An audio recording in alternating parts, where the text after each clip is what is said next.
Mi gente, you already know who it is. It's the radioactive pop with Danny Limelight, United Wrestling Network World Heavyweight Champion. And make sure you tune into the Alliance blog every week. You heard it here first.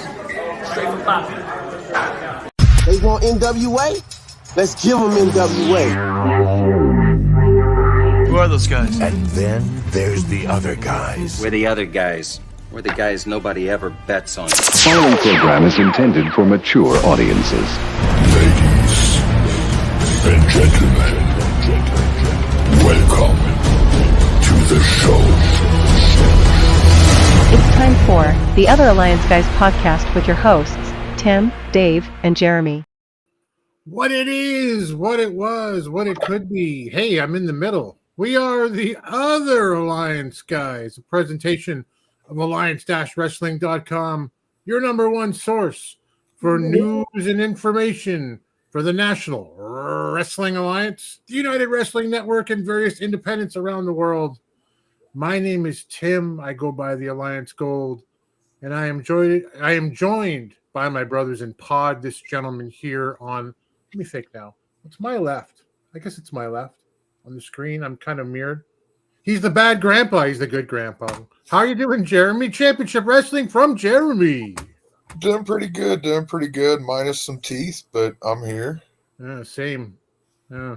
I yelled there and the cat just lost his mind. That was hilarious. And our fantasy booker extraordinaire, Mr. Dave Scooby. How you doing this week? Doing well. Looking forward to the end of the week. Yeah, aren't we all? It's been a crazy one. We have an active chat already because our flag bearer Willie Bowen has been here. He's been serving up some Tyrus jokes of the week. When Tyrus loses the NWA World's Heavyweight Championship, restaurants, picnic tables, and toilet paper will cease to exist. He's got another one down here. He has a sympathy for every chair that Tyrus breaks when he sits on. I mean, Willie, what would we do without you? Daddy. And we got, look, it's, oh my God. It's demonetizing Mike. We're sure that wasn't Tyrus the model for Mike Tyson's Super Punch Out? Was he King Hippo? Crazy. Mike's cooking up some meals on the side. That's one of his passions. Sam, what's up? It's good to see you, my friend. Thank you for being here. Let's talk some wrestling indeed. Yeah, United Wrestling Network, NWA, are our focus here on this show, the Other Alliance Guys. So I'm going to touch on this episode. We're going to talk about the Crockett Cup pay-per-view. We're going to run down the 20 teams we know of so far. Yeah. And how we'll chat a little bit how that number seems to be changing between 2024 and the website says 26. And Kyle did as well. Oh, did he? Yes, Kyle did as well during one of the segments for USA this Saturday. Nice. He said it in there that there's 26 teams now. I just don't see how it works if it's not 16 or 32. Well, I don't know if it's Steiner math or what. but I'm thinking, okay, you have 26 teams. You have your two tag team champions. They get an automatic bye to the second round. Sure. So that knocks it down to 24. You have two fatal four ways for the final two into it, so that'd be 16. So that'd still be that'd take it down to they'd take it down to 16, 8, 4, and 2 for the championship. If they get a bye, but who knows? If you look at the old ones, the old Crockett Cups, they never went in with like 16 or 32. It was always some weird number too. Like it was an odd number. So yeah, what I don't like about 32 teams is that you're going to have some really short matches. You're going to have like double DQs. You know, like I want 16 teams would be ideal for me. But if it works with 24, like Dave said, then hey, great. Traductus Welcome to the show. I'm not familiar with the name. Glad you're here. Petition for Ray Gonzalez to be the guy who beats Tyrus so J-Cal can finally count Ray as an NWA champion. Jay's here. We'll see what he has to say for that. Traductus is usually pops up during the pre-party every now and then. I think his schedule may prevent him from being able to tune in live all the time, but there you go. Well, I've seen him pop in the chat there from Modden, so super glad you're here, man. Thanks a lot. Yep. Let's talk about the Crockett Cup pay-per-view. Let's go over those 20 teams. Oh, I guess I should say what we're doing. There goes the cat again. He's got the Zoomies. Also known as the Midnight Crazies. But anyway, we're going to talk about the Crockett Cup in a sec and look at those 20 teams, maybe make some predictions about who makes it to the second round. We're going to talk about not NWA USA this week. It's NWA in Mexico. The World is a Vampire Festival, Part 1. So it's kind of new. It's fresh. It's interesting. Jeremy's going to have some UWN Championship Wrestling, some Memphis Wrestling, some Derby City Wrestling, the top 3 matches from there. And Dave's going to go back to the Crockett Cup to anchor the show and say, hey, who do we think is going to survive? And who do we think is going to blow up and turn on each other when this thing is, maybe even when it's happening? Who knows? Well, let's talk about the Crockett Cup and some of the teams. I got them all here. Just throw this up real quick, fellas. So La Rebellion, of course, as your World Tag Team Champions, they should have a bye in the first round. Yeah. If there's 24 teams. Also they're not really in the order I should have put them in, but Chris Adonis and Tyrus, who did not have any kind of qualifying match, but it's the world's heavyweight champion and Chris Adonis. Maybe we can let that one slide. I think that's fair. Third team, we got Knox and Murdoch, which I think Jaden on the Alliance guys was calling Murnox as a tag team name. These right here, these guys would be right off the bat my pick to win the Crockett Cup this year, given the 20 teams we currently have, right? Got to be favored. The Spectaculars are in it. We know that because they beat Rolando and Eric Jackson a couple weeks ago. Speaking of the Spectaculars, did you see the tweet that Brady Pierce put up? No, tell us. That dude is he went cell level 4 and from Dragon Ball Z. He's completely cut and jacked now. Got the whole little window pane 6-pack. I did see that with his wife or his girlfriend or another model with him. Yeah. It's completely jacked now. Insane looking. Looks great. Yeah. So the Spectaculars, and we got Savages with Chris Silvio Esquire, of course, my favorite. The Mortons. Talk about teams that could implode during the Crockett Cup.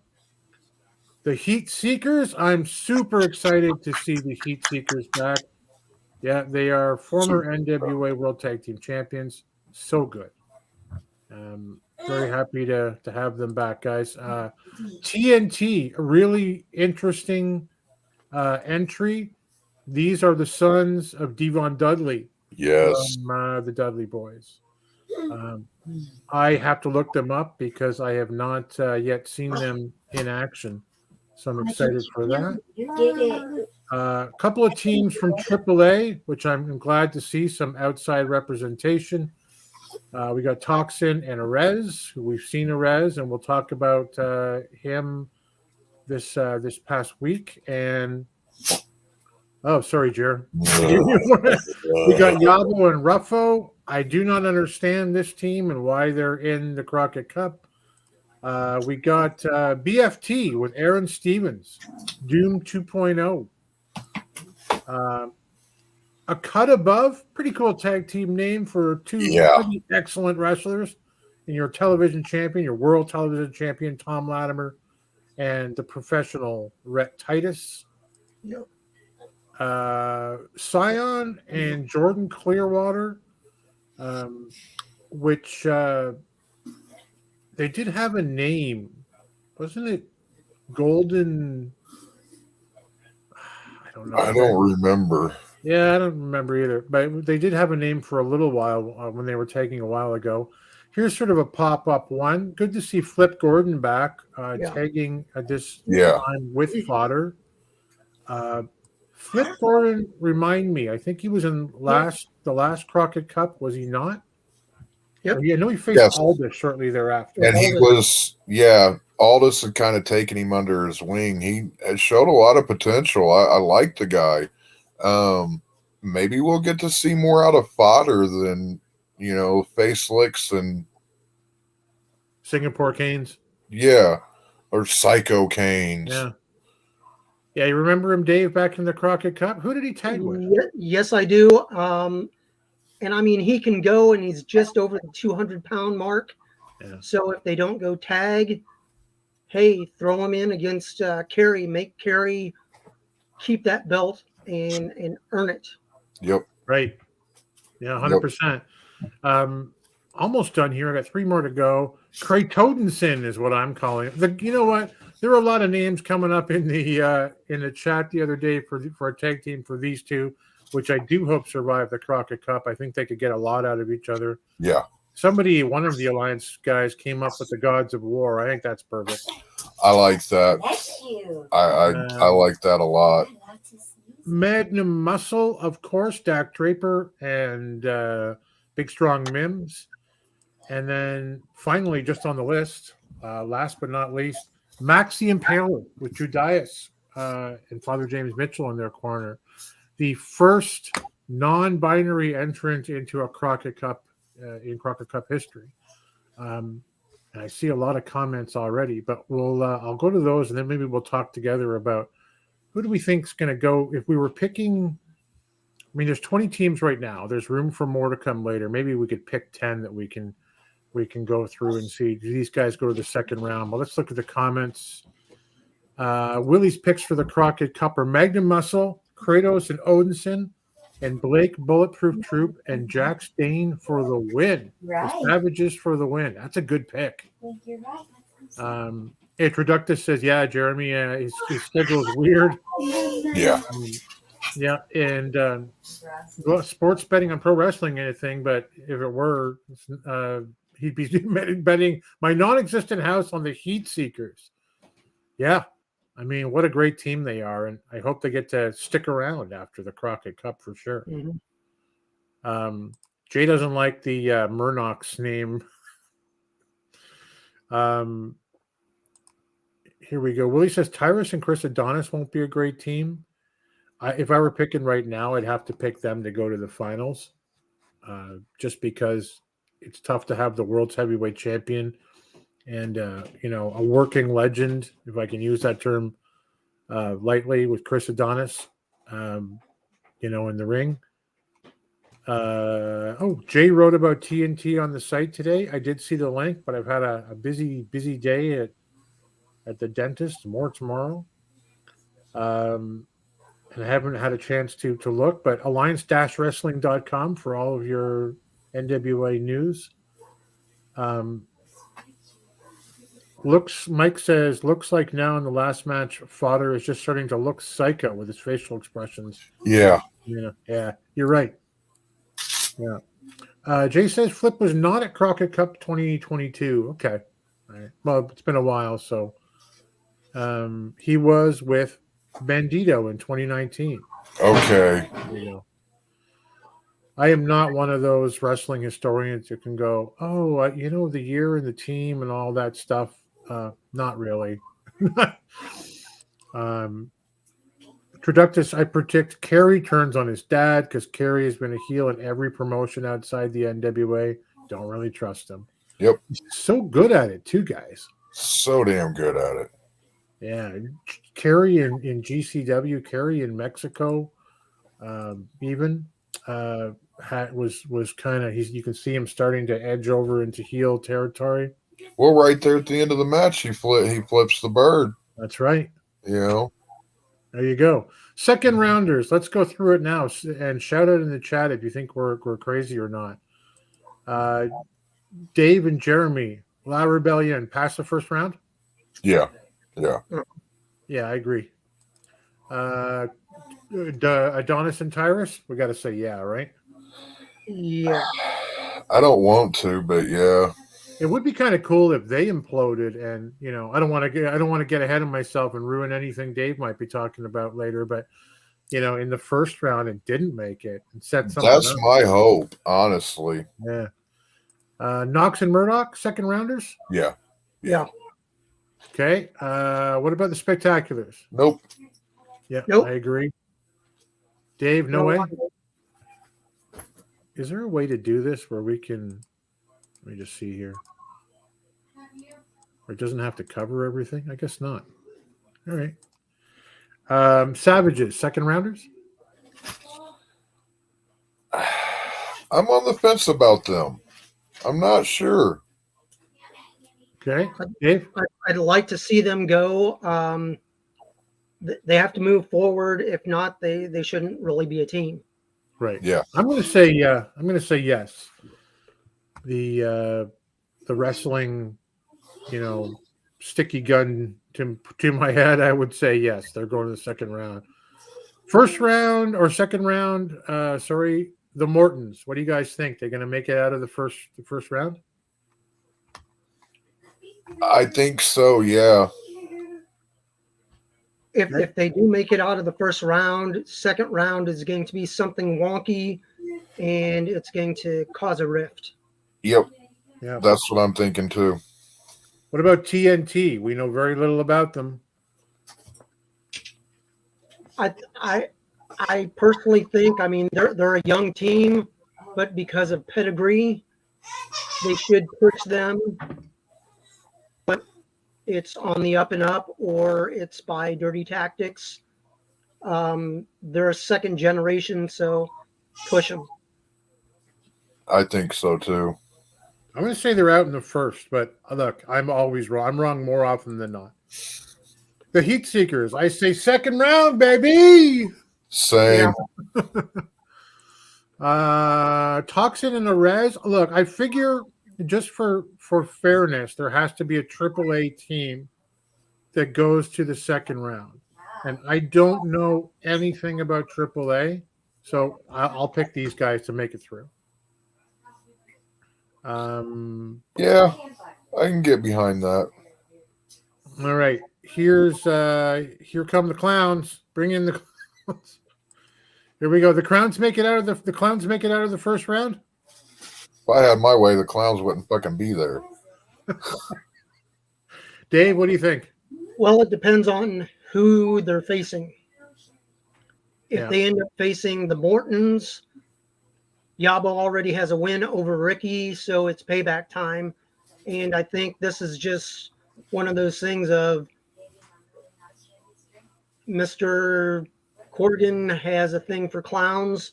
So Psycho Clown worked in Mexico. Let's bring a tag team of clowns into the Crockett Cup.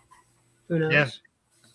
I don't know if they're the worst Crockett Cup team that I've seen. I mean, the Mulkeys did make it in one year when they beat the Gladiators, but I was excited when the Mulkeys made it in. So, so maybe the Clowns are.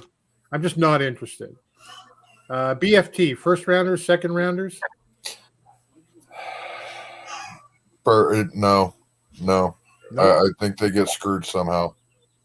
Dave, I'd like to see them go on to the second round, but the way Aaron has been interfering, he's going to cause either a DQ or a wonky finish. Yep. And who knows if this may be the breakup of Blunt Force Trauma with Aaron Stevens. I agree. I agree with you. Every match, he's done something to either hurt the team or DQ the team. Yep. That's right. Maybe they'll end up with a I pitched in the Discord that by the way, that Velvet should run TNT as a manager to get her off the mic. But Okay. but that's a bit too meta. And she has an unspoken, like it's not a NWA thing, but she had a relationship with Bully Ray. Right. So maybe there's a connection there. Kind of a Duchess of Dudleyville for Stacy Keibler kind of idea, right? Who knows? But maybe Rolando would be a good fit with Blunt Force Trauma. Would you not laugh now that you say it aloud? I say it out loud. Of Rolando in a Doom mask. You laugh once, right? They could use him as a human javelin. Dave is just like, I would not laugh. It's not funny. Yeah. A cut above. Second rounders, yay or nay? Yeah. Yeah. Scion and Clearwater? Nope. There's going to be an implosion with something Idol does, and it's just going to go boom. Yep. Okay. I say Fodder and Flip Gordon are out in the first round. I do too. Dave? Yes. I mean, I'd like to see what they can actually do, but it depends on who they're wrestling. And I'd rather see Flip Gordon be featured as a singles wrestler, since they're pushing Fodder and Angelina Love on their own little wrestling thing off to the side. So it's a way to get Flip back in the picture and hopefully going after a TV title or the junior heavyweight title. Yep, 100%. What about the Gods of War, as we call them, Kratos and Odinson? First round, second round? I'd like for him to go to the second round, but I don't see him going to the second round just because they're newly formed. But I'd like to see him stick around as a tag team. Yeah. Dave? I think they'll make it to the second round, but it's one of these things of we really have no idea who's going to be wrestling who. Yeah. So it depends on if they have under tag teams and then over tag teams. Whereas you have actual tag teams like the Heat Seekers, and I believe the Now are still going to be involved. But some of these teams that have been thrown together, you can tell another story after the Crockett Cup of why they broke up. Two more teams to go. Magnum Muscle. I like the team of Magnum Muscle. They haven't been very successful. It feels like a tough call to me, but I'm going to push them through to the second round in my fantasy, not knowing who they're against. What do you guys think? Man, I after that last promo that they did on Power, I don't know, man. That was a fucking train wreck to me. I agree, man. I thought you were going to say it was so good, and I'm like, no. That was an absolute train wreck. I mean, Dak kept looking off to the side like he was getting his line, and you know, it just. I have high hopes for these guys, but that was bad. I hope they get more time in front of the mic and camera so they can get better at that. What do you think, Dave? I'd like to see them be pushed a little, but it depends on, you have two separate tag teams that have belts. Mm-hmm. You need to figure out who goes after what titles. That if you have a younger team that's just getting started, keep them on USA or even feature them on Power, but have them go for the US tags. Right. Have your more established teams go for the actual world tag teams. So it's one of these things of some of the younger and newly formed tag teams, they're not losing out because there's a second set of belts that they can go after. Right. So it's a building process, and the way they tape, it may be 2 or 3 months before we see something change up. So it's just one of those things that they need to decide who they're wanting to put over, because there are already some good established teams, but they need to make it so it's a merry-go-round. So if this tag team isn't going after the belts, there's 2 or 3 other tag teams that can jump in and make the champions work for those titles. We got one more tag team to talk about, and I see a lot of comments. I'll get right to them afterwards. That is a team of Judas and Max the Impaler. Yes. I got to tell you guys, I did not like Judas. Basically, from the moment he entered, up until in the last several months when he changed his look, he started talking. He had a more aggressive and imposing personality. I started digging him. I've always liked Max. And with the match they had last week when they were together and they were pulling off some pretty nifty tag team moves together, they put some work in. I like him for the second round. I do too. For me, I've got him as a sleeper winner. Yeah, would love that. I would absolutely love that. And like you said, with their last match, they were firing on all cylinders. I mean, they look like a well-oiled, seasoned tag team. Like they had been working together for a couple of years at least. Yep. You know, so fingers crossed that they make it through to the second round. I'd love for them to make it all the way through, but I don't see it, but I'd be damn happy if they did. What do you think, Dave? I think them as a tag team works just because it's so different. They're similar, but they're so different that it works. It's something new for the NWA to do. It's interesting. It piques my interest in what's going to happen. And I mean, it gives Father James Mitchell, one team to just hone in on and put all his efforts into this tag team. Yeah. Right. Let's go to the chat. Although I fear some of it might be clowns. Here we go. Willie, hey, Lou's here. Hey, Lou, good to see you, buddy. Boom goes the dynamite. No, Willie says to Tyrus and Chris and Adonis and the Spectaculars making it through to the second round. Jay points out, La Rebellion and Country Gentlemen get a bye, presumably. So I guess I would say, are they making it through to the third round? And I think our answer would still be probably yes. Willie says, hell no to the Clowns.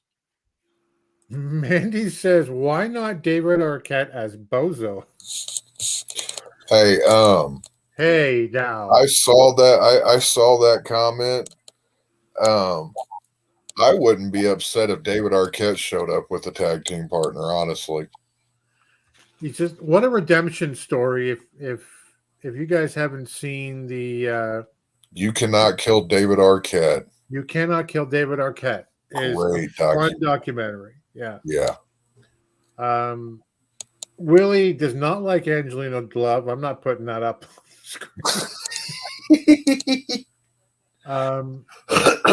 Mike says, I see Odinson turning on Kratos, causing him to lose the second round.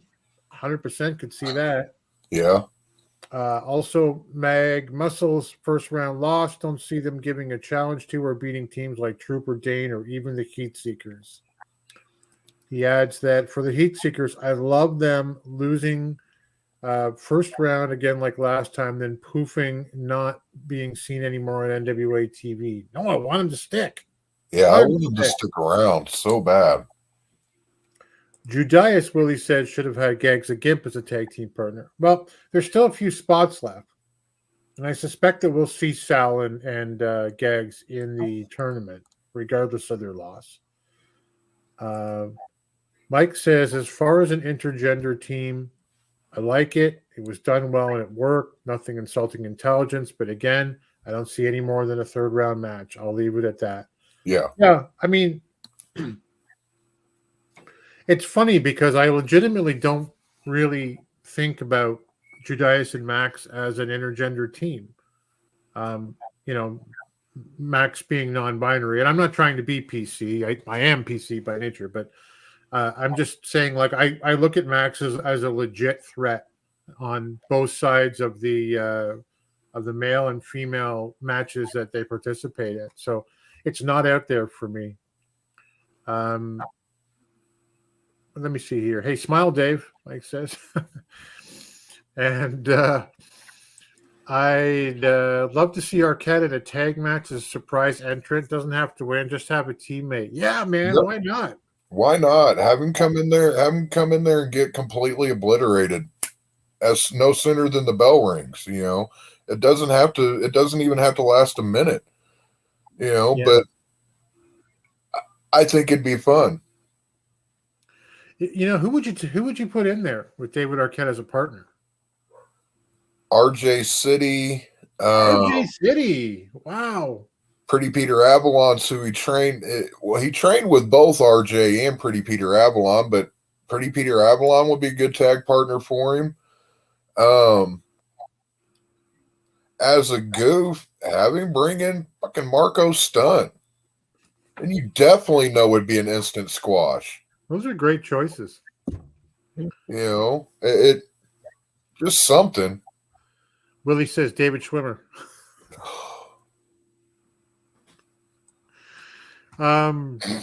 You know who would be a good? I'll get that back up. You know who would be a good, fun choice? Would be Gage from GCW, the guy that. Oh, Nick Gage. Nick Gage, like the guy that he like went crazy on Arquette in that match. Yeah. And Yep. Pizza cutter or whatever, right? It was a light tube, wasn't it? Was it a yeah, that's right. Digging it into his, and Arquette just even stood up, going like, "What are you doing?" Like, yeah, yep. But hey, who knows if they ever made up or not?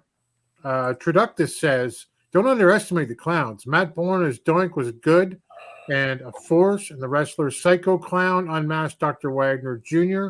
So Clowns can be formidable opponents." Hey, look, I've never underestimated a clown. That's why if I've ever gotten cornered by one, my reaction is to punch and run. Yeah.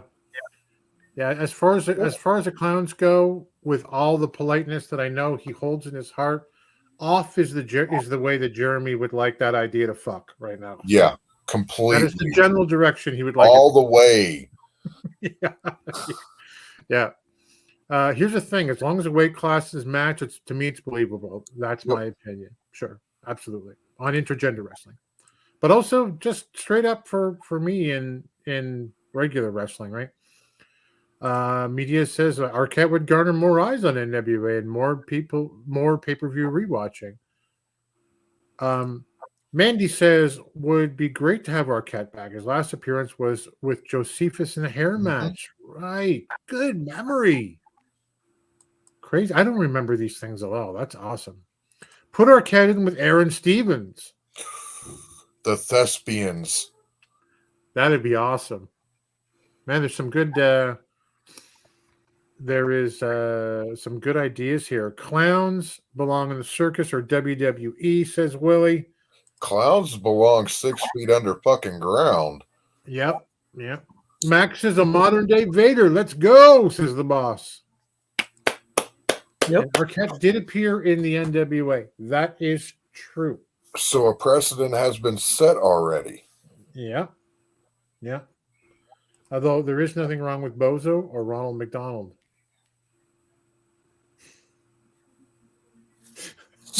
He's like, I'm looking at you, Willie. They're the reason why I'm fucking terrified of them. They're pure evil. Was always Pogo for me. John Wayne Gacy. We'll stop talking about the Clowns, man. I'm not trying to torture you. That hair match, man, he says, is what got me to follow wrestling again. It was awesome. That's so cool. Yeah. Nick Gage nearly murdered him. That's Arquette. If Corgan could pull it off, The Rock and Arquette would be perfect, and then call them Team Hollywood. That'll never happen, but that'd be fun. 100%. Well, that's kind of the look at the Crockett Cup, blind, not knowing who's with who, not knowing all the teams yet. Once we get the brackets, we're going to nail this thing down and Yeah. maybe make our picks together and separate and see who goes furthest. You know what? In fact, the idea has just struck me. Sorry, Willie, I just cut myself off. Willie likes Andy Kaufman as his partner. Well, it's true. We know he's not dead, right? He He's never not. actually died. He did say he would fake his own death and come back. I did watch a movie the other night with the unknown comic in it. Oh my God, the unknown comic. I have been meaning to give this away for a while. These things are relatively rare. Yes, they are. And it is a play set, never been opened, of course. I think maybe we'll do this around the Crockett Cup. Maybe whoever comes closest in like the betting pool, not between the three of us, but with all of these guys, and there you go. Maybe we'll do that. Yeah, I'll set that up. So stay tuned for that as the next giveaway. Let's talk about the NWA in Mexico. The World is a Vampire Festival. NWA versus AAA Deep Dive, which aired in the place of NWA USA this past week. Listen, here we go, fellas. The opening sequence of the NWA stars at the World is a Vampire Festival, Mexico City, was it was interesting because it has AAA production, and I'm told NWA reworking as best as they could because Doty and like, oh, they're hurting my brain, like the way they do luchador stuff. I really like the theme song. It's called "Hot Hot Fire" by the Milano Extras.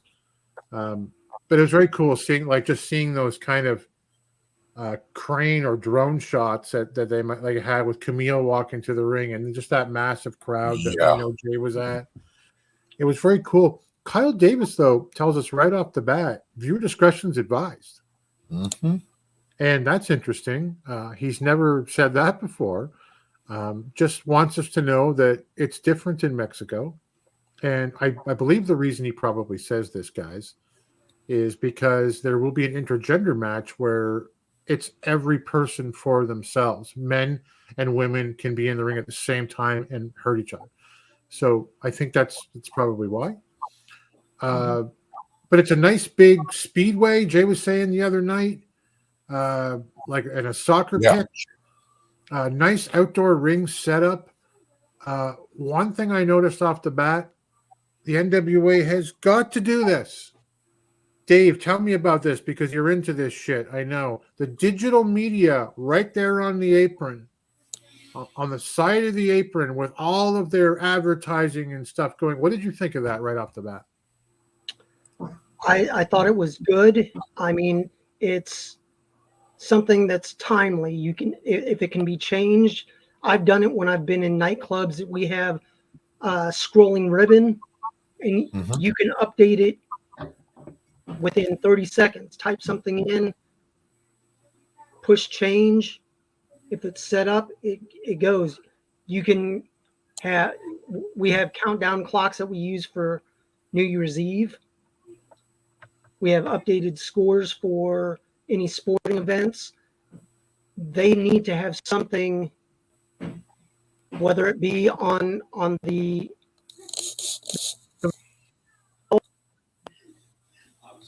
ribbon. I'm going to drop out. US and NWA Power back screen. So it's one of those things that they just need to figure out how to use it. But I mean, I liked it.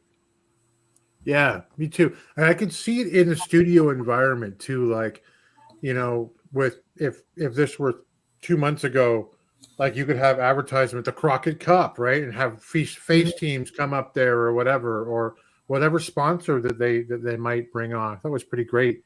Well, and you could sell, you could literally be selling sponsorships as the show's going on with the way that you can update them and everything. As long as they had their stuff, you could do that right there on the spot and sell ad spots. Yeah, that's true. Mike says he agrees with you on clowns and their background there. Traductus, Arquette, and Tony Clifton. If you're a Andy Kaufman fan, that'd be hilarious. That so would hilarious. Be great. And there was I forget the name of that guy who played Tony Clifton after Kaufman's death. Sanuda, right? Bob Sanuda, right? Yep, Bob Sanuda. Is he still around, Zamuda? I wonder. I don't know. He's too old now, but yeah. Willie wants us to know he likes Lahedra. Yeah. Yeah, group show Thursday before the Cup. Excellent. Love it. Group show. Jay's talking about the NWA play set there. We'll do the Crockett brackets maybe on a group show right on the Thursday before the Cup. That'd be great. Zamuda is still alive, 73. There you go. I mean, Flair was wrestling at 73, wasn't he? You can call it that. Oh, yeah, you could call it that. Willie says NWA should invade Japan next. Look, can we just come to Canada just once and then on to Japan? That's all I ask. And then I'm right behind you. Let's see. Mike said what he did most likely due to the Spanish cursing and Kerry Morton's actions. I liked it to give life to the event. Are we talking about the screen, I wonder? Yeah. Where are you seeing that, Scooby, in the nightclubs elsewhere? That's the big ringside banner. Let me see. NATO shipping jobs to south of the border. NWA Mexico replaces USA. That's funny. Anyway, so all of that aside, we are using an AAA ring. We're using AAA referees. They want us to know.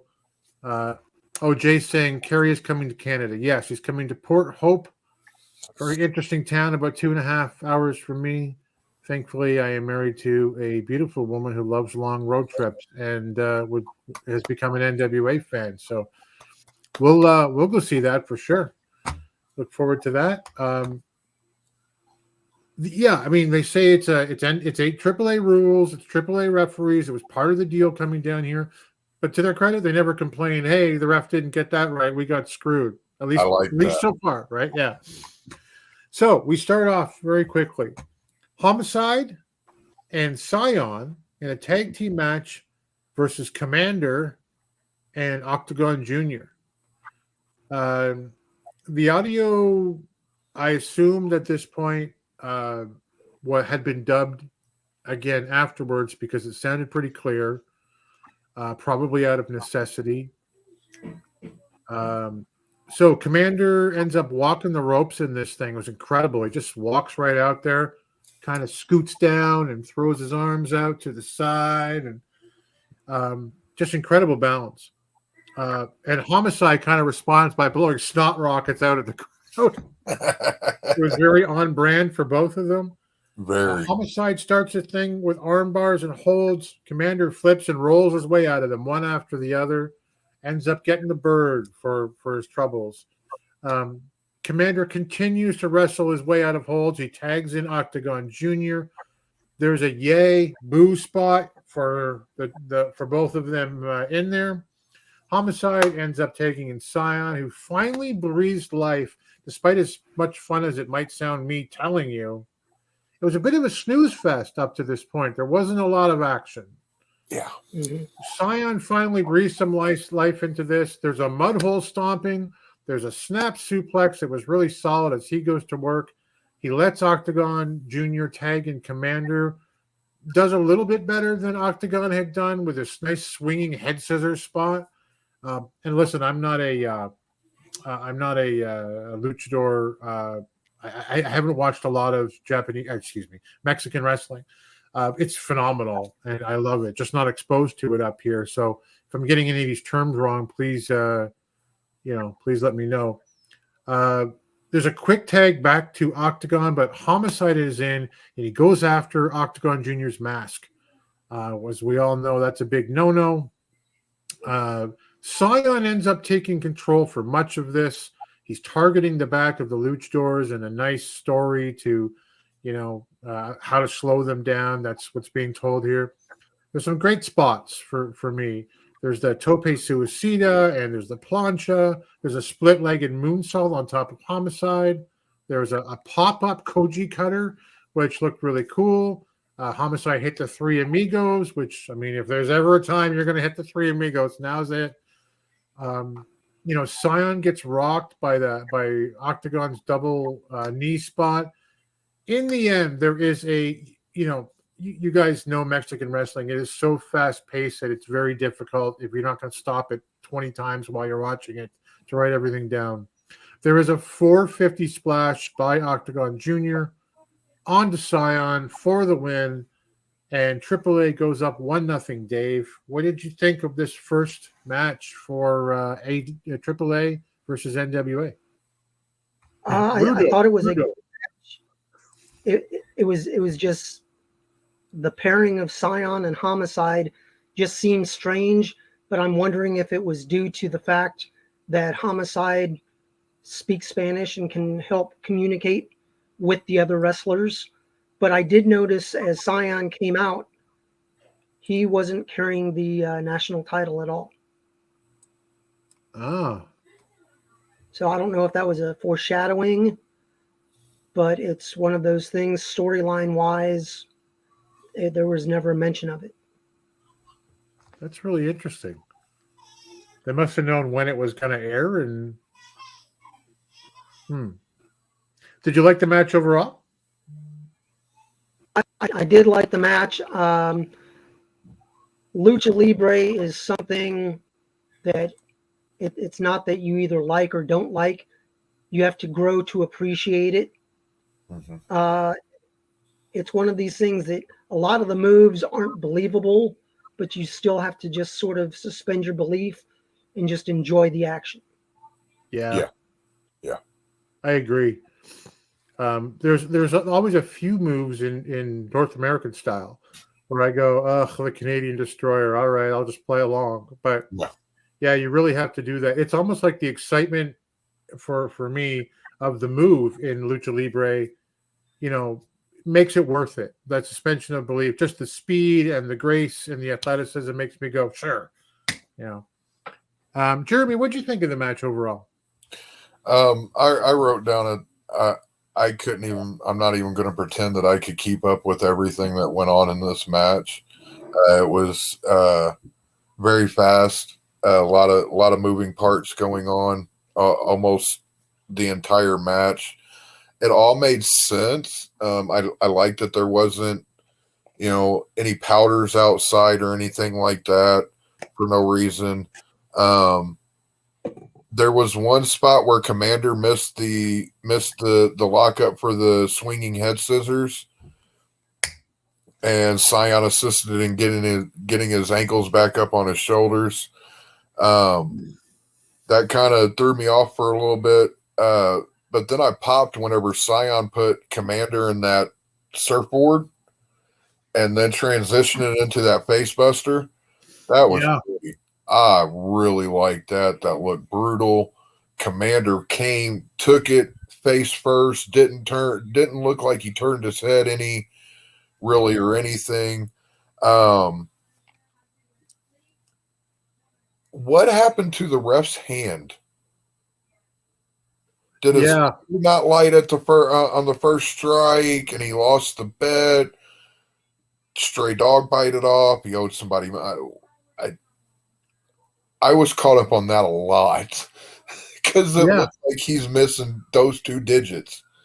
Yeah, he looked like he'd been through some shit. Yeah. Yeah. Jay said for Dave the national title thing, I thought he didn't have the belt because it was a regional championship. That could be too. Could be. Willie says, "Hey Tim, the NWA invades Stampede Wrestling." Yeah, I know what you mean. Stampede's not what Stampede is anymore, but Yeah. I mean, and all this is heavily involved in dungeon wrestling, which is kind of the heir apparent. But yeah, I get what you're saying, man, for sure. That'd be fun. Just come up here with your regular crew and do a show. I'll show up. Like that's Yeah. NWA versus Mexico was truly a styles clash. Yeah, we'll see more of that, I think, Mike, as we get along here as well. Part of that maybe was this one. Aaron Stevens and Natalia Markova, an interesting team. We haven't seen. It's an intergender, mixed intergender match. We haven't seen them tagging on NWA TV before. And we haven't seen Aaron in the ring in really some time either. Versus La Hydra. My apologies if I'm pronouncing it wrong. And Arez, which I think is Ares, like the god of war. But I haven't looked it up. Busy week. So this is no DQ. All genders can mix. Arez, evil eyes with this, eye that he's got on the palm of his hand. Aaron out of the ring. So the women start. The crowd starts chanting a certain popular Spanish. What's the word I'm looking for? Slang term that I will not repeat here because I don't want to demonetize the boss. It was kind of funny. I don't know, but the crowd boos the USA chants by Aaron, who just like he plays his campy self. Rusty Loudermilk's here. He's not too big on the intergender stuff. Yeah, none of us are, my friend. Yeah. But this was a little different, as we were saying to start with. Any gender can fight any gender here. So Aaron's in after Markova takes control. He runs screaming when Arez is tagged in, literally screaming. Arez is in control over Aaron, who tags in Markova with another screen. She gets a lot of shots in on Arez. Hydra comes in. She levels Natalia with a missile drop kick off the top. Aaron then comes in with a cookie sheet. Timeout on this for a second. Can we just, as wrestling, as a fan base, regardless of what company and style and continent you're on, and can we just agree that we're done with the cookie sheet in no DQ hardcore matches, and that it is the dumbest weapon that any hardcore match can ever have? Yeah, I've never seen a fucking baker in a wrestling ring. Look, I am a 52-year-old man. I've never wrestled professionally or even at an amateur level in my life. If you guys come to 75, I'll let you hit me in the head as hard as you want with a cookie sheet. It doesn't hurt. Like it's not an intimidating weapon. I know it's not supposed to hurt, but it's supposed to look like it hurts. Anyway, time back in. Aaron comes in with the cookie sheet, tosses her down. He hits Arez with it. The match breaks down as all four of them are in. Arez takes a couple more shots from with the cookie sheet from Team NWA. Hydra gets back into this match. Markova hits both of her finishers, the beautiful destruction. And what does she call her X Factor facebuster? I forget now. Beautiful destruction. Yeah, it's a leg thing, right? Yeah. Anyway, she hits both of them. Arez kind of takes care of her, but Aaron kicks him in the nuts and covers. Arez returns and stops the count by kicking the referee in the arm. Yeah. Actually, I think that was La Hydra. I think I got it mixed up on the thing here. But anyway, just like you're not counting that 3 count. There's a cutter. Arez hits a Northern Lights, and a new ref comes in for the 3 count. AAA is up 2-0 over the National Wrestling Alliance. What do you think, Jeremy? This was an interesting match. I liked how Aaron and Natalia immediately started working the crowd as soon as they got out there with the USA chants, and immediately got response from them. There was a point where Aaron looked like he was going to jump the barrier and go towards the crowd. And there was like 3 or 4 women side by side right there and just laughing hysterically at him. I thought that was funny. The match was good overall for what it was. I'm not a fan of intergender matches, as we've stated. But overall, it was okay. Yeah, I thought it was okay too, and like it was Styles Clash, and it was weird intergender stuff, and there was dumb hardcore cookie sheets, but you had some talented people in there, and it was okay. What did you think, Dave? Overall, it was a good match for what it was. Having Aaron in there and Aaron taking the loss was the correct thing, being that he's not a quote-unquote active wrestler in the NWA. It kept Markova strong, and it really didn't hurt the NWA in that we're not really doing mixed tags as much. Yeah. Plus, it wasn't an established team. It was just 2 wrestlers put together. Yeah. Yep. It was okay, right? Like it was a fun thing that we'll never see again, I don't think. So Willie might say the most profound statement of the night. Just make sure when Tyrus make sure Tyrus isn't the NWA World Heavyweight Champion if NWA tours the globe. I agree with Rusty. Amen, my brother. Testify. Can I get an amen?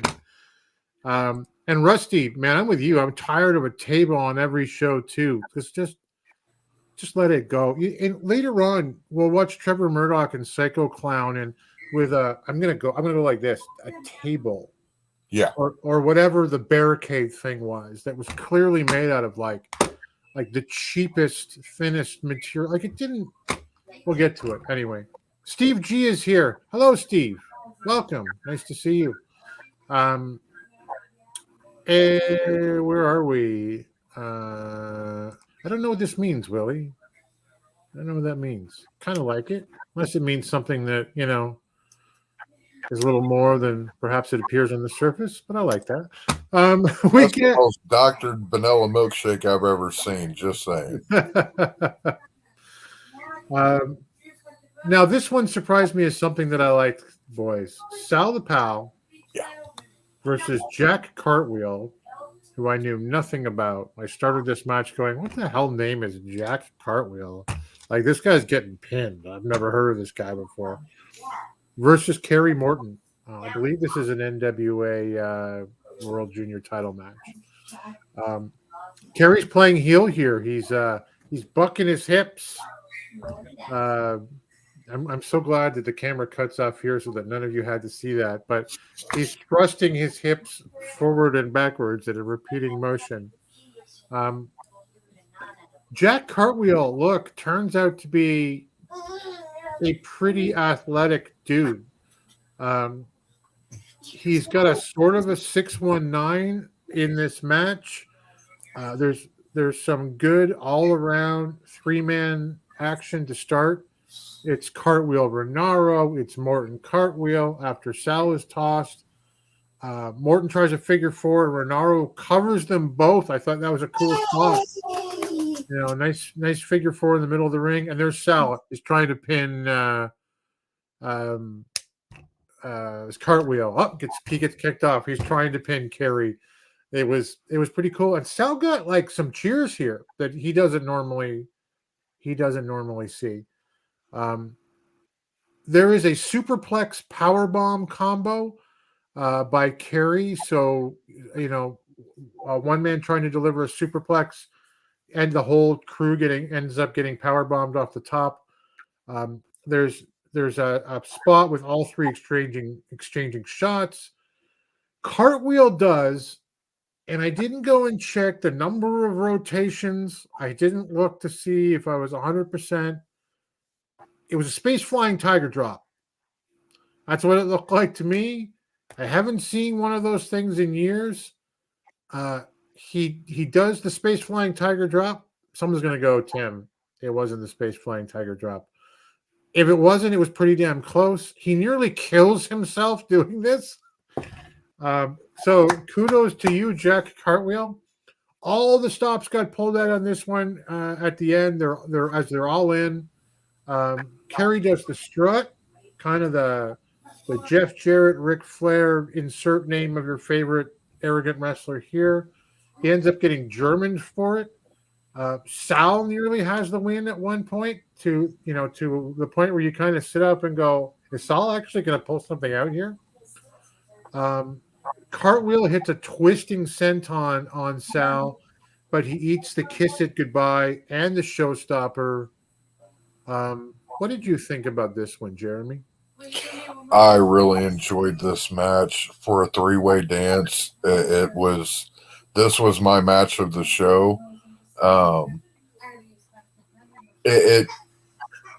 I liked whenever Sal, right at the beginning of the match, just dropped down to the middle and started doing his whole little thing and clapping, and Cartwheel was just like, what in the hell? And Kerry's like, oh, fuck this guy, and just kicks the shit out of him. Yeah. I've seen this before, dude. Don't fall for that. That was great. Yeah. And then, like you, I was surprised that the crowd really seemed to get into Sal. Yeah. That surprised me, but I don't know why it surprised me, because I like Sal. I've liked Sal since day one of NWA. He's just he holds a special place for me. Overall, Cartwheel looked amazing. A very athletic young man. He has wrestled for AAA, GCW, AEW, UWN, Championship Wrestling from Hollywood, MLW, and The Crash, just to name a few. It was a good match. A lot better than the next one. Yeah, it was. But before we get to that, Dave, was out of the matches tonight that you've seen, where do you rank this one amongst the four? I actually liked it. It made Kerry work. That you had two other wrestlers in there. They split the time, and it kept Kerry busy. I didn't think there was going to be a title change, but it everybody upped their game for this 3-man scramble. I'd love to see Cartwheel come after Kerry in the NWA, even if it's just for one set of tapings. The guy can go. He really can. It was a fun match overall. I thought for a triple threat, which I'm not a big fan of. In case anybody's wondering why we disappear sometimes Dave has connectivity issues for a very short period of time. And we find that if we just we can hear everything Dave's saying, he can see us, but if we just drop out of the visual frame, it gives him the perfect bandwidth. So not all the time, just sometimes.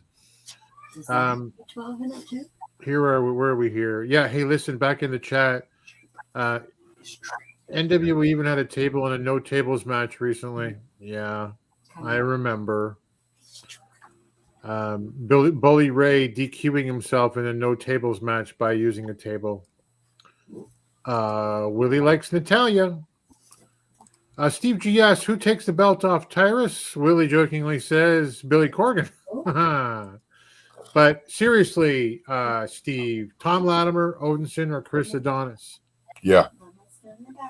Thumbs up to all three of those choices.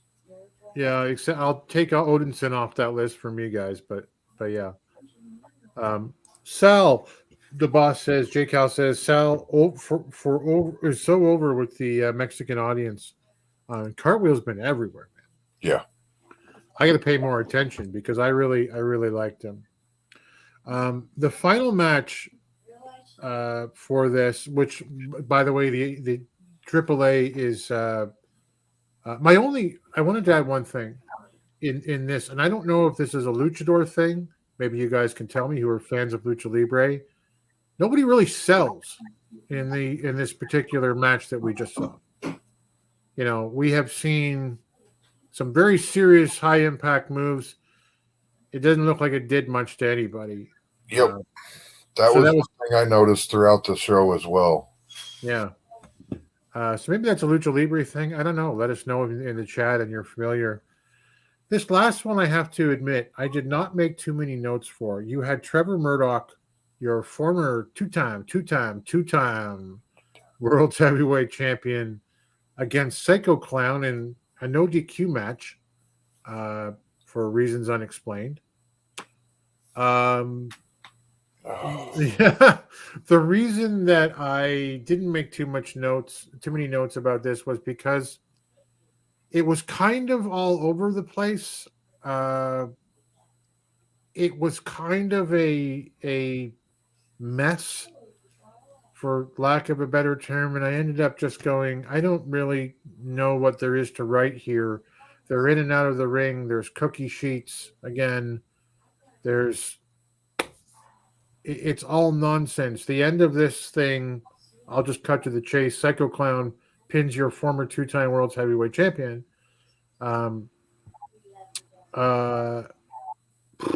Jeremy, what do you think? This match was difficult for me to watch with the whole freaked out by clowns, even ones with mohawks. Psycho Clown looked like the love child of Gene Simmons and Bozo. I don't blame Tyrus for using weapons on this fucker.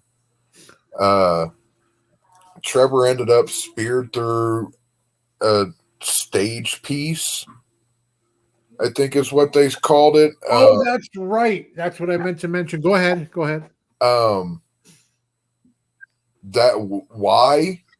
Why they had borders on it to hold the damn thing together. It was that damn flimsy. They had it framed to hold it together. It was that damn flimsy. The match was hard hitting. The weapons were a nice touch, but I was glad that the match was over. I hate clowns. Right. It was pointless to me, Dave, that they used that flimsy thing not once but twice to put somebody through, because it didn't look like it hurt. In fact, Dave, if you show up for 75 after Jeremy hits me with a cookie sheet, you can throw me through one of those things. Hell, you can throw me through one of those things and line it with cookie sheets. Yeah, there you go. What did you think of the match, Dave? I mean, the match was what it was. I'm not sure what they were going for, but they didn't hit their mark. Yeah. It was to me, it was just a anything goes trashy match. But I mean, you go with what's given. Yeah. Trevor really had nothing to say in it. He's a wrestler that was brought in to do a job, and that's what he ended up doing. I mean, there's really no rhyme or reason as to why the storylines are what they are, because there are no storylines. It's just let's have a match. Let's do this. And that's what it was. It was a break for in between bands. Let me ask you something. Would you have preferred, just hearing your tone, would you have preferred just to have an episode of NWA USA instead of AAA versus NWA?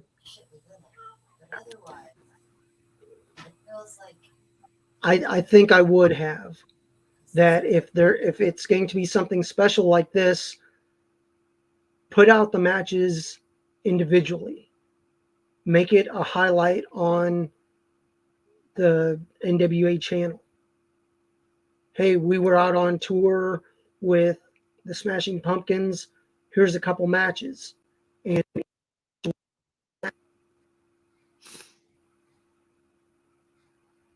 yeah. Yeah, I wanted to see this footage, so I can't complain because I got to see it. But the presentation of it, the camera work, of course, a little strange and herky-jerky, I guess would be the word I'd use. It was kind of cool to see. I mean, I'm glad. I don't know if there's going to be 4 episodes of this or 2. I kind of suspect 2. It'll be interesting to see. I didn't love it either as much as I'd hoped I would. Hey, Steve G, you're going to get Jeremy and I probably all 3 of us to agree with this. Mike Anthony would be a great NWA champion. He knows how to carry himself and also promote the company, and Billy should sign him. Mike Anthony would be a great addition to anybody's roster. He is a guy when I first started watching UWA, when Jeremy got me into it, I'm like, who's this guy who yells at us from the swing set? Man, the genetic nightmare. He's amazing. Yeah. You know, he was the one guy in Memphis before he lost the title, you could really believe was like, you know, seriously a badass. And yeah, he was missed. And the moment he came back, like he left as the top face. I said this a week ago. He left as the top face. He came back as the top baby face. Yeah. You know, especially after this week. We'll get to that in a second. But anyway, 100% agreed there. Skylar also. Don't know Skylar. Who's Skylar? Skylar was I believe they're talking about a signee that Dustin had signed in Memphis, and I believe she got the women's title or was their first one. And then things happened and she was gone. Oh. To never return. So Jay says AAA is like ECW, so kind of like ECW with its enforcement of the rules. Yeah, I get that. Willie didn't like the last match either. Yeah. I guess it's 3-1 right now in terms of AAA versus NWA.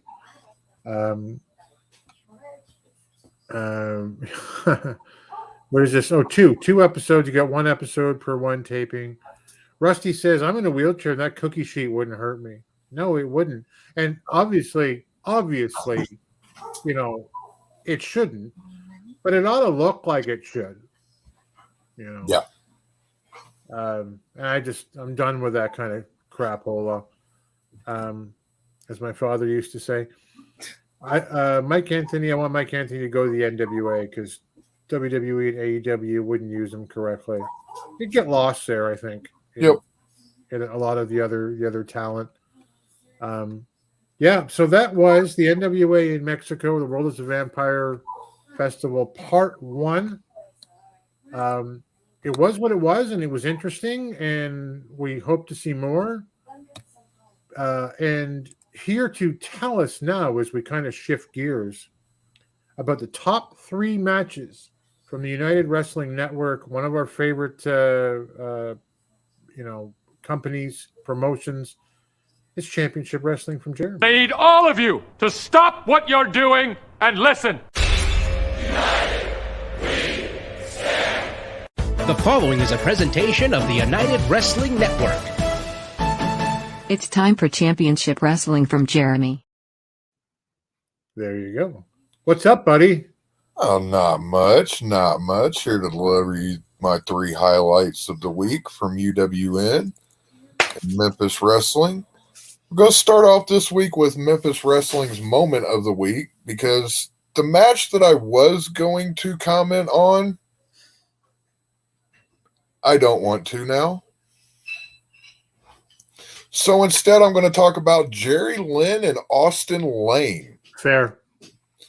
Ever since Austin has lost to Tim Bosby, Austin had been showing a more brutal side. Dustin attempted to talk with Austin. His wife had attempted to talk with Austin, only for Austin to accuse Dustin of bringing her out. Nikki decided that there was only one person that Austin would listen to or talk to, and that was Jerry Lynn. Jerry reminded Austin of the time he drove to Arkansas to fight Austin for the wrong reason and how he lost. When he did lose, he apologized to Austin.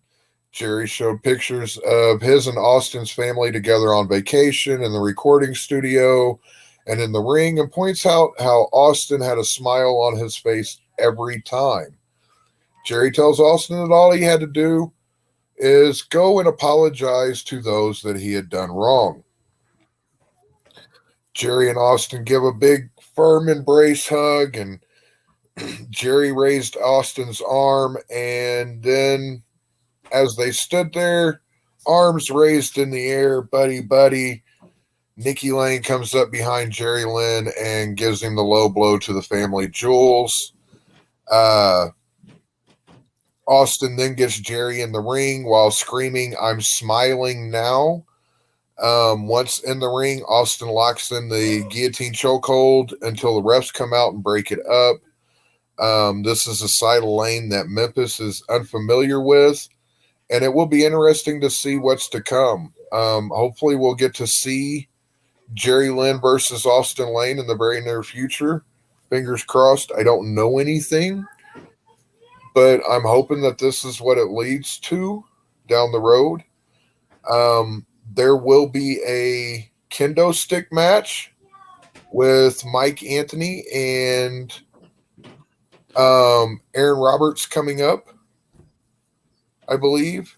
That's true. You know, I'm glad you picked this because it was my favorite moment from Memphis too. And Austin Lane, when they were doing that buddy hands in the air thing, got to give Austin Lane credit. He was like, he had the whole facial thing down, like, I'm sorry, everything's groovy now. And then it just slowly dropped. And he turned, you're doing right now. He's doing it right now. He just looked exactly like that, dead, like just dead faced. And then Jerry Lynn's like, "What's up, buddy?" And then, of course, Nikki. Bing. Yeah, I thought that he did it amazingly well. Yeah. I was kind of expecting it, but I wasn't sure if it was going to happen. I'm damn happy that I was right. And then it did happen because, like I said, I really would like to see Austin and Jerry go at it in the ring in Memphis. I think that'd be great. 100%. Before you move on, I want to talk about the one that just for a sec, if you don't mind, that we didn't talk about. But Dave Marquez is a total genius, 100%. Willie wants Dave to run for the presidency. I'd vote for him in a heartbeat. Sure, man. Brett Michaels, Steve says, is heel now, and I'm predicting Lane and Michaels together in some form. That's interesting. I wouldn't be upset with that.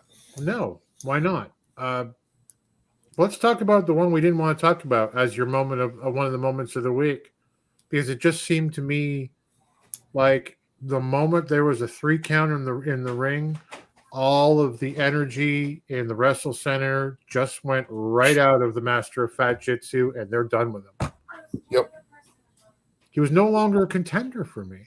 No, unfortunately. I don't agree with that booking on that. It made Toomer look weak. And like you said, he's not a legitimate contender now for me. You know, just for everyone there, we're talking about a much awaited long rematch between the gun show Brett Michaels, the Memphis Heritage Champion, and K Toomer, and where K Toomer got screwed the first one, and probably the best build that Memphis has had in a super long time. And then just, I don't know, they pooched him. Like it was just I don't care about this now. We were taught. I think it was me and Lamb on his Discord were talking about this, and if they're going to if they're going to have Michaels lose the title to Ben Bishop, I want to know that he's going to be there for the tapings, right? And that he's going to be a prominent figure moving forward.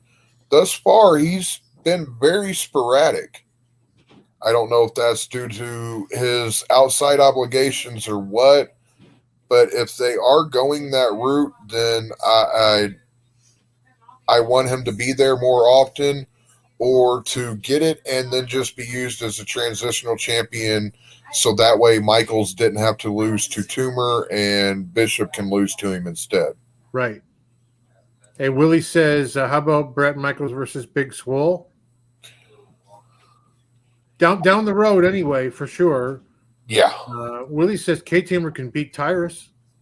You know what I'd give to see K-Toomer in the NWA? What a force that guy is. I just to show how agile a big man can actually be. Yeah. I just feel like Memphis missed the mark with him here. That's all. I do too. 100%. But hey, I mean, who am I? I felt that way. I don't watch WWE, but I felt that way even peripherally about Cody not winning the championship. So maybe I'm wrong. Yeah. Steve G, I think Dustin going for Lane and Michael's heel turn. Yeah. And it would make sense. They've been the faces, the baby faces of the company since its inception. So, you know, it would make sense. Now would be a good time to start that. It would. What else is on the docket? That's so Austin Lane and Jerry Lynn. That's one of your moments of the week. Yep. Yep. We then go to Derby City Wrestling. There was only 3 matches on this card. We got Rocco Bellagio versus Garrison Creed. We then got a rematch of the Mighty Zaddies versus Midnight Heat. And then the main event was Pretty Peter Avalon against Robbie Williams, I think it was. But my match was I picked the Rocco Bellagio versus Garrison Creed match. Yeah. We had seen Creed had recently teamed up with Billy Tipton in the NWA to go up against the Country Gentlemen for a Crockett Cup qualifier. The match was originally supposed to be Rocco versus Zicky Dice, but Zicky got a hold of the mercenary Garrison Creed to take the match instead for a fee, of course. Both men dealt out a lot of punishment to each other, and Rocco maintained a high level of intensity throughout the match. Creed looked to have Rocco right where he wanted him and dropped the knee pad, but took too much time playing around or playing up to the crowd. This allowed Rocco to hit a big boot, followed up with a choke slam and pin for the win. I really like Bellagio. He's a fucking monster of a man. He great size, great charisma in the ring. The crowd, the Louisville crowd is completely behind him because they know him as the longest reigning champion from OVW. You know, so he definitely gets that rub right there. I'm looking forward to see where this story between him and Zicky may go forward, moving forward. I like the idea of Zicky playing that chicken shit heel and you know, finding whoever he can that wants to possibly go out there and make a name for themselves by knocking off the big guy that he doesn't want to. A lot of fun there. Yeah. I was kind of taken aback by just having 2 matches on the card, but then I remembered this is kind of what they did whenever they were starting out and getting Memphis going. Yeah, that's true. You know, yeah, just to give it that rub, so you get 2 really good solid matches, and then you get like a flashback match, right? You know, so I like what they're doing here with this, with Derby City, and I'm excited to see what they do moving forward. Yeah, Steve G says that was a good match, the one you selected there. Mike agrees. That was the Bellagio and Creed. It was better than we see him in the NWA. Yeah. Really performed pretty well. Yeah. Yep. Well, let's just see what Mike is before you go to your last one. Derby is doing what the NWA is not. This is why it's, in my view, the top UWN product. Derby is bringing back MEN. Oh, men. I guess. I thought you were throwing something out. You're saying bringing back men to the squared circle. You'll see it over time. Yep. Yep. Great. We then go to Championship Wrestling presented by Car Shield, and you already know that the match I'm talking about this week is the filthiest of filthy Tom Lawler versus our champion, friend of the pod, Danny Limelight. I'm going to, if it'll let me, no, let's see here. Playing a video. I'm going to attempt to, here we go. I'm going to post this link in the comments. Oh, great. And this is a direct link to just the match between Filthy Tom Lawler and Danny Limelight. Once we're done here, do yourself a favor if you haven't watched it and treat yourself. I loved how the commentary sold this match all the way throughout. Danny and Tom left it all in the ring. Tom pushed Danny to his limit. This match went around 25 minutes. Danny did retain the title. But it was very close, I feel. Yep, it was a great match.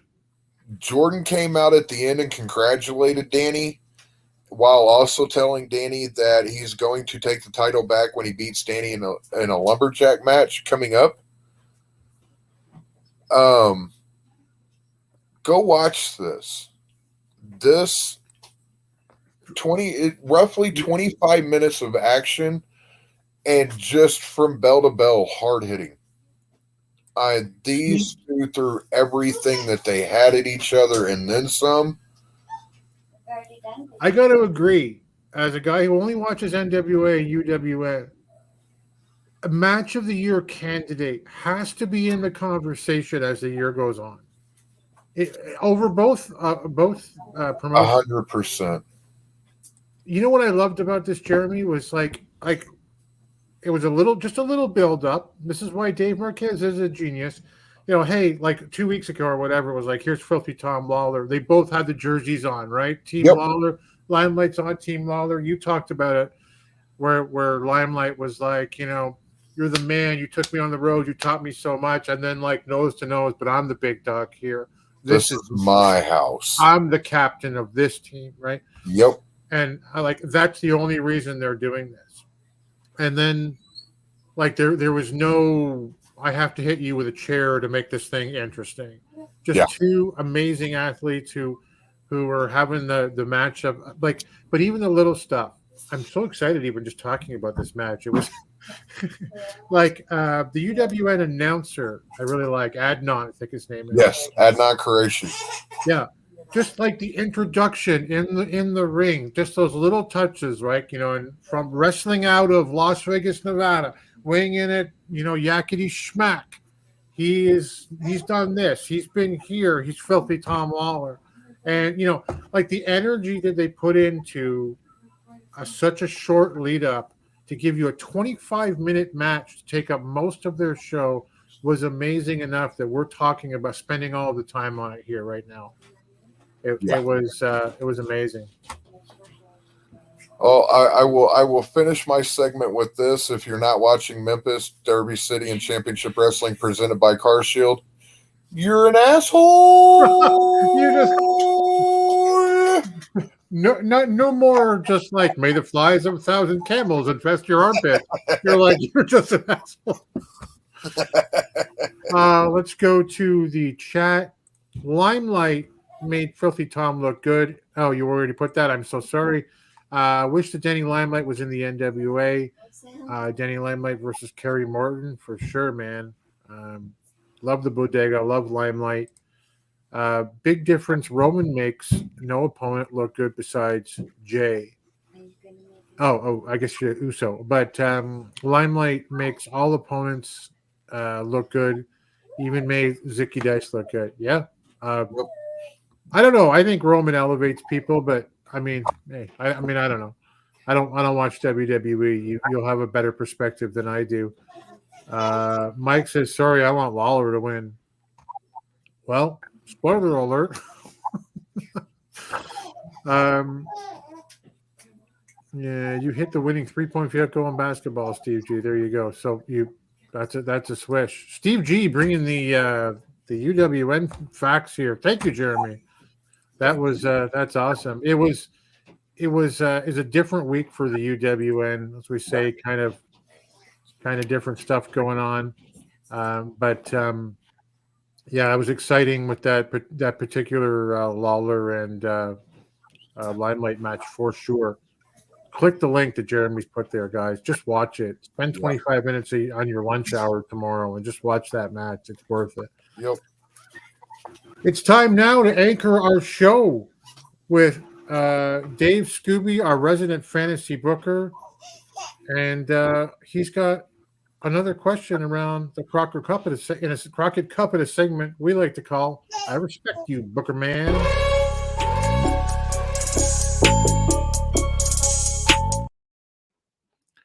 So, Dave, after the Crockett Cup, you've posed the question, which teams will stay together and which teams will implode? What do you got for us this week?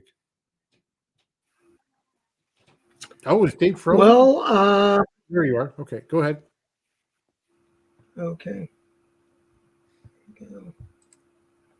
Well, there's only 20 teams announced. They're saying 26, so there's a few teams left that we're unsure of, but a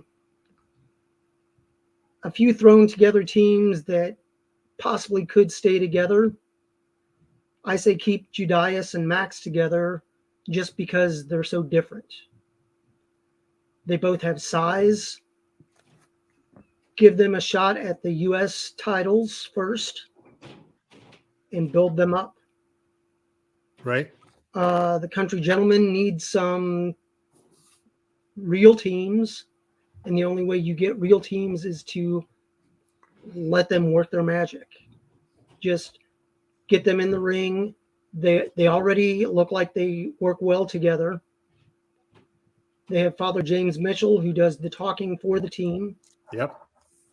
So I'd say keep that team together at least through 75 and see what happens. I agree. Knox and Murdoch, they're definitely a good team. Trevor still has his 10 pounds of gold rematch. But besides that, it helps build the tag division and gives them something to do. Have them go after La Rebellion. If they're going to build up another team to go after the tag titles, I'd say Knox and Murdoch. Yeah. Yeah, man. I mean, if anything, the team that beats, if they would win, the team that beats them is a made team. Kratos and Odinson, it gives them something to do. Keep them together. They're better together as a monster team. Plus, Odinson is already used to being a tag team wrestler, and I don't believe that they're able to build him into a singles wrestler right offhand. That he needs to be able to work with somebody if he's going to stay in the NWA. Right.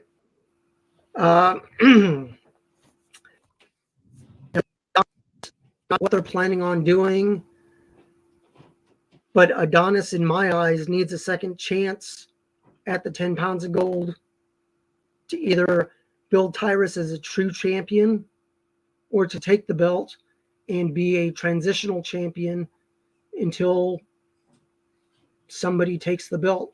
Hopefully that will be Thrillbilly down the line after Thrillbilly has a run with the national title. Yeah, after that movie comes out. Yeah. But Tyrus and Adonis, even if there's a DQ or a time limit, wonky finish, it builds Tyrus until Billy decides to make the move to a new champion. Right.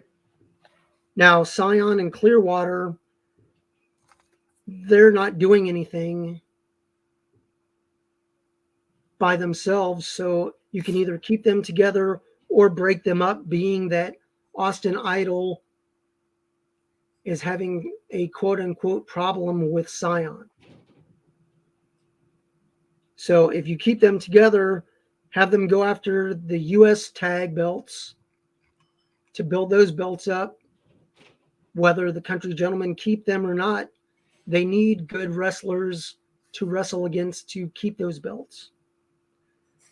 But the one thing I did notice, the NWA is having a few classic wrestlers show up for their fan fest. And I'm surprised that they have him listed as Demolition Axe. If you know, you know. He is the masked superstar. That's right. Tag partner of Austin Idol. Yep. He wore a mask, and who knows, Austin Idol may not be the father. If we could get Jerry Springer, if he wasn't passed, get Jerry Springer type, have a Jerry Springer type show and show that the masked superstar is indeed Sion's father. Maury Povich is still around. Yeah, Maury Povich, bring him in. But they're bringing in some of the classic wrestlers and the legends, use them in storylines if it makes sense. So Sion and Clearwater, you can either keep them together or break them up, depending on which storyline and which road you want to go down. I want to give you a couple comments before you go through more teams, just so that we can stay relevant. Steve G wants to see the Wolves come in for the Crockett Cup. I've heard that mentioned before. That'd be fun. Willie says Idolmania is like the Titanic. It's going down soon. Mike agrees. Odinson, sorry to say, has the charisma on a granny on life support, which has had the plug pulled twice. That's a little harsh, but yes, he needs a mouthpiece. That's for sure. He needs someone to do the talking for him. Anyway, carry on, Dave. Well, we also have the Mortons, Kerry and his father Ricky. Not sure what's going to happen, but if you can read the tea leaves, they're rubbing each other the wrong way. It's definitely going to be, that team is going to implode. And as much as Ricky means to the NWA, he needs to step aside. He can be an agent. He can be a manager. The ambassador of the NWA. Ambassador, but he does not need to be in the ring anymore. Right. Now, my last team that I picked was Latimer and Rhett Titus. Both of these guys are very good wrestlers. I'm not sure why they paired them together, just to have another team. They can work together when needed. But Bully has also had his problems with Tom. And Bully also goes back to ROH, where Rhett Titus used to wrestle and is still wrestling at the tapings. So there may be interference on the part of Bully if he indeed is helping his quote-unquote brother Devon with TNT. If he acts as a manager and has his manager's license, hey, throw Tom and Titus together and have them go against TNT and they pull out a sneaky win. Who knows? Yeah. But all these different wrestlers, they can be built up or torn down. If things work out, let the story ride. If things don't work out, it was only one event. I'm not sure what they're doing taping wise, but if a team doesn't work, let bygones be bygones.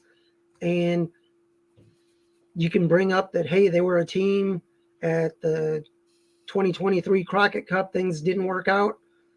Now down the line, they have something built in that if they need to go back to it, they can. Right. But I really wants you to. What about Magnum Muscle? Willie's asked. Magnum Muscle, they need to decide if they're going to push them or not. They're a good team. They're a young team. I would push them, maybe be a top 8 team and have them go after the U.S. titles. Start them off slow, but the Country Gentlemen are working well, but they always need to have somebody that can challenge them. So use the Crockett Cup to see what teams work and what teams don't. The teams that work, if you have 2 or 3 good tag teams come out of this, it's a bonus for the NWA. 100%. Yeah, some. Who would you pick if you were picking 3 teams to blow up in the Crockett Cup? Who would you say were your top choices that you would suspect are not going to survive past the tournament? The Mortons? I would say Tyrus and Adonis. Right. Clearwater and Scion, just because Idol's still involved, and you've seen Scion having his problems with Austin Idol. Right. That there has to be a wonky finish where Austin tries to help and he ends up hurting the team. And I'm not really sure. I really don't think that a lot of the teams need to be blown up, but they need to be able to help each other when needed. But I still think, as good as Latimer and Titus are as singles wrestlers, they may not mesh as a tag team just because of what I said. Bully Ray is pushing Tom's buttons. Right. And there's little things that you see out there. They're good wrestlers, but not all good wrestlers, when thrown together, make tag team. That's true. We'll see what happens. 3 great picks. You know what's funny with the Mortons? You make me think a lot when you do this segment, Dave. Is like they have been teasing this. Kerry's going to Order of the Dark Side, and Ricky's not gonna dig it because Ricky, except for that short stint with the York Foundation back in the 80s, has been a babyface his whole life. Wouldn't it be great if they just Ricky turns and he turns on someone else, Kerry turns and he turns on somebody else, and Ricky just smiles, and that's my boy. Wouldn't it be great to see Ricky go heel at the end of his career? Wouldn't that breeze? Remember when Hogan joined the NWO and just, oh my God, he's relevant again. I'm not saying it's that big, but it would be fun. I appreciate that, Dave. Thank you. There is Willie agrees Chris Adonis and Tyrus not going to survive. Don't forget about Blunt Force Trauma and the Spectaculars. Good calls, as Dave was saying earlier, for both of those teams as well. Listen, guys, as we prepare to sign off the show here, let me just say something real quick, if I can. The guy who owns this brand, Jason Cayley, J-Cal, just celebrated this week. Alliance-wrestling.com, the Alliance family in all of its different forms as it's been, just celebrated 16 years in giving you NWA, the number one source for all things NWA.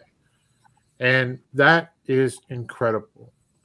And what Jay has been able to do to make that happen and grow, I'm so very proud to be Jay's friend, and as I know you guys are, and just to be this small part of the Alliance family. And we got these grumpy cousins in Jaden and DKM over on the other program with Jay. Nobody made me feel more welcome when I first started and ummed and awed my way through the Alliance guys than DKM. And when I met Jaden, nicest guy in the world.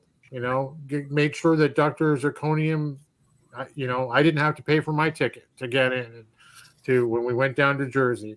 And being here with you two guys, we've done 45 of these episodes. So we're going to close in less than 2 months on 1 year doing this together. And it's amazing and it's so much fun. And I'm so glad to be here with you guys. And I'm so glad to be part of this whole giant thing with everybody in the chat. Both new and old, especially, I don't want to leave. I'm going to start naming names, but we see Willie Bowen every week. We see Media Mike every week, right? We see Sam Retro. We see Doty. People are in and out all the time in the chat. We see newer guys who have come in like Rusty. We see Mandy. The boss drops by. Everybody's here, and I don't want to forget names by listing everybody. And I'm just so very, very, very happy and proud to be part of this. And we do this entirely. I enjoy this a lot of times more than I enjoy watching NWA USA. 100%.